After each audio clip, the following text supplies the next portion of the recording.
I want to take a pause for a cause here before we continue. What I'm about to share is the most personal part of this entire series. It's not an analysis and not instruction. It's what I know from the inside of this experience about what it means to walk through something like this and come out the other side with more than you went in with. There's a particular kind of devastation that comes with the clear understanding that people you loved, people you welcomed, people you gave to freely and without reservation were working, both in the physical and in the spiritual, undercover to destroy you. To take what they misguidedly believed was up for grabs. Hiding in plain sight. Receiving what you gave them with open hands, while quietly working against the very life they were being invited into. That devastation is real, and I'm not minimizing it. And it's a specific kind of pain, because it is not just the betrayal. It's the realization of how long it was happening, and it is the who. Perhaps more than anything else, it is the who. Because when you finally see clearly, and the face that comes into focus is someone you loved, someone you trusted, someone you would have defended without hesitation, it doesn't just break your heart. It recalibrates everything. Every memory sits differently. Every act of generosity you extended now carries a different weight. Every moment you look back on with new eyes asks a question you cannot unhear. That reckoning takes time, and it deserves to be honored rather than rushed.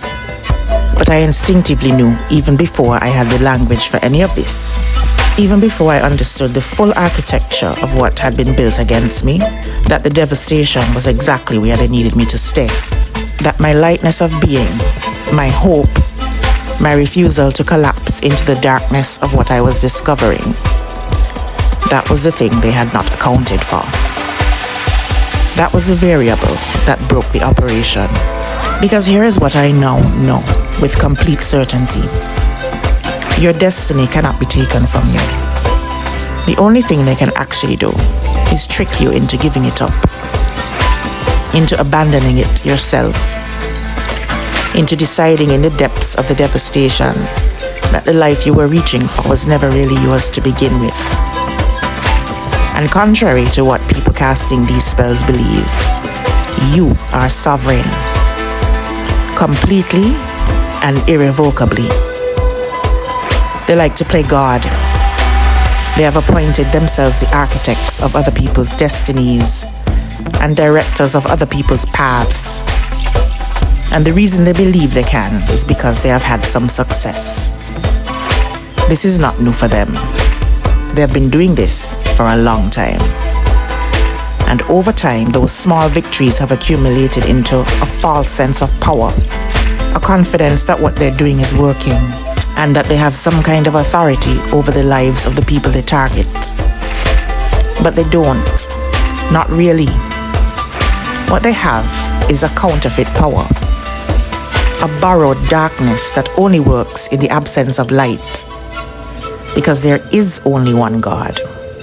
And once you line up thoroughly with that energy, once you are genuinely, consistently, deliberately aligned with the source of all real power, there's nothing that you cannot overcome. Not their spells, not their projections, not their constructed illusions. None of it survives contact with a person who is fully, consciously, sovereignly themselves. That is not a motivational statement. That is a spiritual fact. And that knowing has given me something I count among the greatest gifts of my life.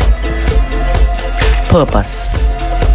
A clear, unambiguous, bone-deep sense of why I'm here and what I'm supposed to do with what I've been through. Finding a way to use my art and my voice to tell this story. To make sure that the people who need this have somewhere to find it. That is not a consolation prize for what I survived. It is the point. It is the thing that makes this whole journey make sense.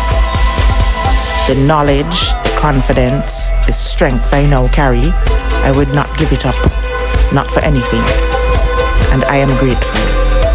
Deeply, completely, unreservedly grateful that this happened, because without it, I would still be where I was a year ago. In the dark, constantly reaching for something that seemed inexplicably out of reach, no matter how much effort I put in. Feeling drained, feeling exhausted, feeling like the version of myself I knew I was capable of being was somehow always just beyond my grasp. I am not beyond my grasp anymore. Part E, I promised you the maintenance. How they stay close enough long enough to make sure the work done in the dark has the time it needs to take hold. This is the part that really will make you rethink every relationship that ever felt inexplicably draining. Don't miss it.